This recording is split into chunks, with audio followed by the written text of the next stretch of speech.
मंजू और mark secret tunnel से जाते रहते हैं। तो मंजू बोलती है ये कौन सी जगह है। तो मार्क बोलता है ये सीक्रेट टनल है जिसके बारे में किसी को भी नहीं मालूम। तो मंजू बोलती है कि ये कोइंसिडेंस है कि आज फादर मर गए तो तुम उनके साथ में थे, उस दिन जूनिक मर गया तो तुम वही थे। तो मार्क बोलता है कि अगर तुम्हें इतना ही डाउट था तो तुम मेरे पीछे पीछे यहाँ आई क्यों 60 फीट बिलो द ग्राउंड।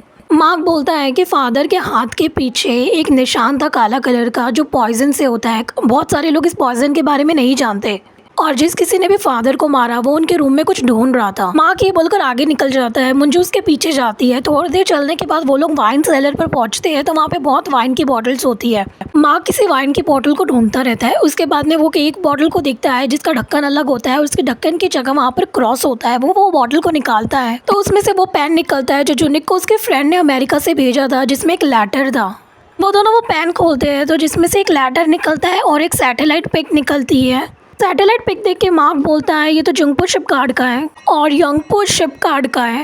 के बाद में वो दोनों वो लेटर पढ़ते हैं जो जुनकी के फ्रेंड ने अमेरिका से उसे भेजा था। लेटर में लिखा रहता है कि ये पिक एक 10,000 टन सबमरीन की है जो 128 न्यूक्लियर वॉर कर सकती है। इसलिए जब अमेरिका को ये बात मालूम पड़ता है तो वो लोग भी काफी डर जाते हैं कि नॉर्थ कोरिया भी एक न्यूक्लियर थ्रेट है। इसलिए वो रात जुनकी के फ्रेंड को उसके बॉस का कॉल आता है। वो उसे चिल्लाता रहता है कि तुमने गलत रिपोर्ट दी, हमारे हिसाब से नॉर्थ कोरिया कभी भी एक थ्रेट नहीं था, वो एक जंग बना रहा था, लेकिन उन्होंने तो बहुत ही पावरफुल न्यूक्लियर सबमरीन बना ली। वही लेटर जुनिक का फ्रेंड उसके लिए भेजता है कि नॉर्थ कोरिया रियल में एक थ्रेट है। अमेरिका में इस चीज की मीटिंग होती है कि नॉर्थ कोरिया दुनिया में अनाउंस करेंगे कि उनके पास सबमरीन है 2 महीने बाद अपने लीडर मिस्टर हान सांग के बर्थडे पर। अमेरिका प्लान करता है कि वो नॉर्थ कोरिया के मिलिट्री बेस पर अटैक करेंगे और 98% चांसेस है कि वो उनकी सारी मिलिट्री वेपन्स को डिस्ट्रॉय कर सकते हैं, जिसमें 32% ईस्ट एशिया बैटलफील्ड बन जाएगा और मिलियंस ऑफ लोगों की जान चली जाएगी। ये बात जब जुनिक का फ्रेंड सुनता है तो वो बहुत अपने सुपीरियर को कोशिश करता है मनाने की, पर उसका बॉस उसके बात नहीं सुनता। इसलिए एंडिंग में थक हार के वो जुनिक के लिए लेटर लिखता है और कहता है कि प्लीज़ मेरी मदद करो।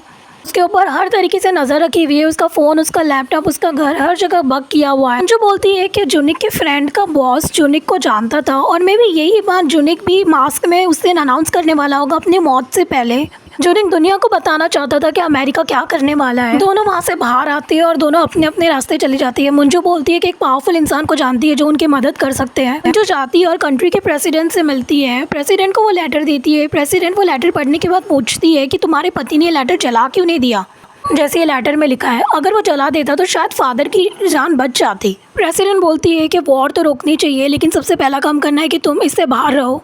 मुझे सुन के शॉक हो जाती है और प्रेसिडेंट उसे टॉन्ट मारती है और बोलती है कि तुम्हें क्या लगा कि मैं तुम्हें बिट्रे नहीं करूंगी, तुम हमेशा से कुछ ज़्यादा ही ऑनेस्ट हो इसलिए तुम हर जगह से फायर होती रहती है। प्रेसिडेंट बोलती है कि हमें हर चीज़ पॉलिटिकली लेनी चाहिए जैसे कि तुम्हारे पति की डेथ। तो मुझे बोलती है तो आपको पता है कि मेरे पति को किसने मारा। तो प्रेसिडेंट बोलती है मारा किसने भी, लेकिन हमें मौका मिल गया अमेरिका के साथ आगे बढ़ने का और तुम्हें देश छोड़कर जाना चाहिए, ये एक ऑर्डर है। मंजू बोलती है और अगर मैं नहीं चाहूँ तो प्रेसिडेंट बोलती है तुम्हें जाना ही पड़ेगा। ये बोलकर प्रेसिडेंट का स्टॉप आ जाता है और वो गाड़ी से निकल जाती है। दूसरे सीन में हमें बताते हैं कि मार्क चाइना जाता है, एक आदमी से मिलता है और वो उसे पैसों से बड़ी गड्डी देता है। उसके बाद में वो दोनों आदमी कहीं चले जाते हैं, चेंज होता है और मार्क चाइना और नॉर्थ कोरिया का बॉर्डर क्रॉस करता रहता है। इतने में फायरिंग होती है और सब लोग बोलते हैं हम लोग नहीं जाएंगे। मार्क गुस्सा होता है और वो आदमी के पास आता है और बोलता है कि तुमने पैसे लिए थे मुझे भेजो। वहाँ वो उस आदमी का कॉलर पकड़ता है और इतने में वो आदमी चला जाता है कि तुम्हें जाना है तो जाओ। मार्क आगे देखता है नदी में फायरिंग होती रहती है। ये देख के मार्क काफी शॉक हो जाता है। जो की सास बोलती है तो बोलो क्या मदद चाहिए तुम्हें मुझसे। तो मंजू बोलती है कि मुझे प्रेसिडेंट बनना है। तो मंजू की सास बोलती है रिटर्न में मुझे क्या मिलेगा। तो मंजू बोलती है कि जुनिक जो भी कुछ मेरे लिए छोड़कर गया है मैं वो सब कुछ आपके नाम पे कर दूंगी इंक्लूडिंग द हाउस। और वो उसे एक फाइल देती है, फाइल में सब कुछ लिखा रहता है जो जुनिक ने मंजू के लिए छोड़कर गया था, घर, पैसे, अब्रॉड में जितनी प्रॉपर्टी है सब कुछ। और ये देखकर मंजू की सास शॉक हो जाती है। मंजू की सास बोलती है तो मैं शुरुआत कहाँ से करूँ। तो मंजू बोलती है कि सबसे पहले अपने बेटे को कॉल करो और उसे कहो कि मेरी असिस्टेंट को छोड़ दे और प्रेसिडेंट कैंडिडेट से रिजाइन करे और 24 घंटे के अंदर अंदर ही कंट्री छोड़ दे। ये सुनने के बाद वो दोनों हाथ मिलाती है।